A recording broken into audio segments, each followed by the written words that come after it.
আমরা এখন এসেছি শাহবাজ সোহানা সিনেমা হলে। জীবনে প্রথমবারের মতো মুভি দেখতে এসেছি হলে, সেটাও আবার আমাদের মেগাস্টার শাকিব খানের বরবাদ সিনেমা। এই সিনেমার ট্রেলার টিজার দেখার পর আমি এই সিনেমাটা দেখার জন্য অধীর আগ্রহে বসেছিলাম। আর আজকে সেই কাঙ্ক্ষিত মুহূর্ত, যদিও হলের বুকিংটা আগে থেকে করে রাখে আমাদের বন্ধু আব্দুর রহমান ভিপি। আর এটা আমার একেবারে জানা ছিল না। যখন জানতে পারি বরবাদ সিনেমা দেখবো হলে গিয়ে, তখন মনটা চেতেছিল বন্ধুকে একটু জড়ায় ধরি, কারণ এই সিনেমাটা দেখার জন্য আমার আগ্রহের শেষ ছিল না। এন্ড ফাইনালি হলের ভিতর ঢোকার পর আমার সাথে তিনজন বসছে সামনে, আর আমি বসছি একবার পিছনে। দেখেন একেবারে পিছনে।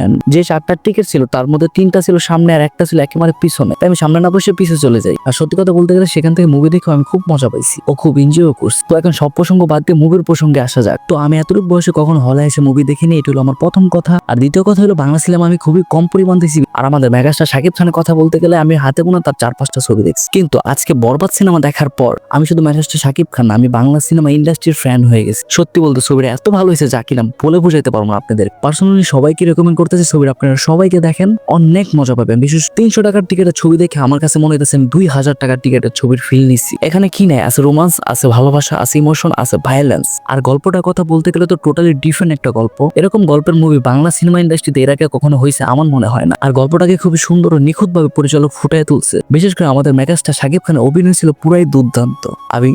আমি শাকিব খানের অভিনয়ের কথা বলতে গেলে আমি 100তে 100ই দেবো। এন্ড ফাইনালি ছবিটা অনেক ভালো হয়েছে। যারা যারা এখনো দেখেনি তারা জলদি দেখে নেন, নাহলে পুরাই মিস করবে। আর এই মুভির সেরা ডায়লগ ছিল জেলো মালে